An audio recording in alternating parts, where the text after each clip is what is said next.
Il y a un peu plus de 10 jours de cela, Europe 1 a révélé la pollution engendrée par Lafarge sur une de ses centrales à béton située au niveau de Bercy. Bon, et ça a permis de révéler au grand public, parce qu'on savait, mais les images ont montré que Lafarge, eh bien, dans ces eaux usées qu'elle est censée traiter et qu'elle stocke dans un bassin, il fait carrément un trou. Et puis toutes les eaux usées allaient directement dans la Seine, alors qu'il y a des adjuvants, il y avait des éléments de plastique. Et on était là face à une pollution de la Seine qui faisait en première victime tuer les poissons et provoquait un écocide. C'est pas nouveau, parce qu'on avait su que Vinci, il y a plus d'un an de cela, avait pollué la Seine à Nanterre dans le cadre d'une centrale aussi à béton, donc un problème extrêmement équivalent.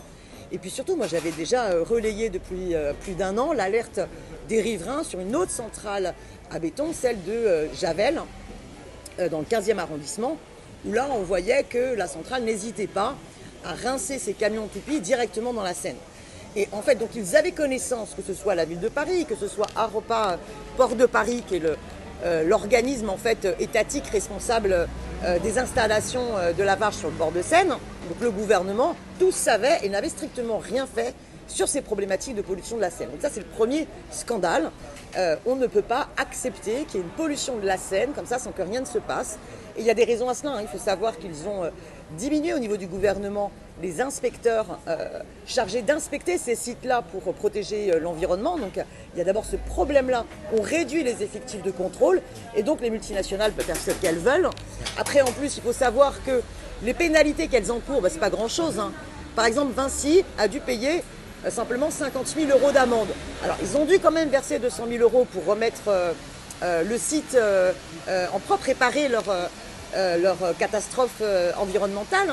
Mais finalement, quand on voit les énormes bénéfices qu'ils font, c'est que dalle. Donc là, il va falloir changer aussi la loi pour qu'ils aient à payer plus. Mais surtout, on avait quand même aussi alerté de l'enjeu de sortir de la dépendance au béton.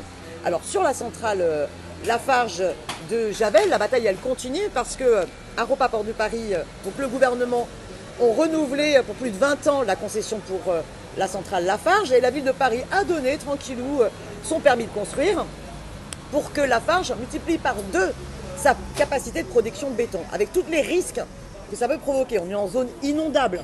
Or, il faut du stockage de produits chimiques. Vous avez tous les adjuvants. Il n'y a absolument aucune garantie sur le respect de notre écosystème à ce niveau-là. Bon, puis surtout, ça va être x2 en nombre de camions toupies qui vont traverser Paris, alors que l'agence parisienne de l'urbanisme, la PUR, dit qu'il faut sortir de ces centrales comme ça et faire des petites centrales à béton sur site, c'est-à-dire là où on construit le bâtiment, que c'est beaucoup plus écologique, ça réduit les déplacements de camions toupies parce que vous pouvez ramener plus de matières premières dans des camions et utiliser les allers-retours que de ramener simplement du ciment d'ores et déjà, du béton d'ores et déjà réalisé. Mais surtout, il y a une autre bataille plus globale qui est d'engager la bifurcation écologique sur le secteur du bâtiment. Parce qu'en fait, on peut se passer de béton. Il y a une alternative au béton. C'est l'éco-construction et les matériaux biosourcés.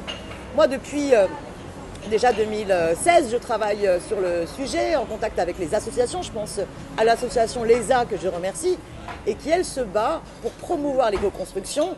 L'autre BTP, bois, terre crue, paille. Parce qu'il faut bien comprendre que le béton pose énormément de problèmes écologiques. D'abord, pour faire du béton, on a besoin de sable en grande quantité. Or, l'extractivisme de sable, qui est le sable, c'est une matière finie, une ressource finie. Donc, il faut arrêter d'extraire le sable parce qu'on est en train de bousiller les écosystèmes des rivières, des bords de mer. C'est une catastrophe. Première chose. Deuxièmement, pour faire du béton, il faut faire du ciment. Et pour faire du ciment, on fait chauffer du clinker dans des fours à plus de 300 degrés. Donc on a besoin d'énormément d'énergie et on émet beaucoup de gaz à effet de serre. Et d'ailleurs, il y a une hypocrisie totale, c'est que les centrales qui fabriquent le ciment vont recycler. Alors on dit toujours l'économie circulaire, c'est bien. Ouais, mais derrière l'économie circulaire, il y a des gros foutages de gueule qui peuvent avoir lieu. Là, par exemple, l'Union européenne va donner de l'argent aux centrales si elles font brûler dans leur four pour faire du ciment des farines animales, par exemple des des déchets toxiques, des vieux pneus. Mais alors en plus des GES qu'on émet, eh bien on fait aussi une pollution bien plus grave, bien plus problématique. Donc ça c'est pas possible quoi. Donc il faut sortir du béton. Et le bois, la terre crue, la paille, eh bien ça permet de faire des bâtiments extrêmement costauds. D'abord avant les années 50, vous avez plein d'endroits en France et d'ailleurs ailleurs dans le monde où vous avez des bâtiments également extrêmement résistants dans ces matériaux biosourcés. Et depuis, on ne cesse de progresser dans la capacité. On peut même construire des tours de grande hauteur avec ces matériaux-là. Bon, je suis contre les tours de grande hauteur pour une autre raison. Mais donc c'est un enjeu d'engager la bifurcation. Donc il faut arrêter de créer de nouvelles centrales qui nécessitent par ailleurs en amont aussi de nouvelles carrières cimentières. Il y a des batailles là-dessus. Je salue ceux qui luttent notamment dans le Vexin contre la carrière cimentière avec tous les impacts écologiques. Donc il faut engager cette bifurcation. Et cette bifurcation, elle peut permettre aussi de créer des nouvelles compétences, de permettre aussi de se réapproprier des métiers et aussi de se réapproprier un secteur en s'émancipant des multinationales. Il faudrait vraiment transformer les centrales de fabrication du ciment en centrales qui permettent de traiter la terre crue pour le bâtiment. Parce que sinon, vous êtes en ce moment dans une autre problématique de délocalisation, par exemple vers la Chine, de la fabrication du ciment. Donc vous voyez, l'enjeu de la bifurcation écologique, c'est aussi un enjeu de relocalisation, de gagner en souveraineté, de gagner en liberté, de gagner en s'émancipant des grands intérêts privés. Et donc c'est vraiment une bataille que la France insoumise tient à cœur. Mais le gouvernement, il en fait quoi?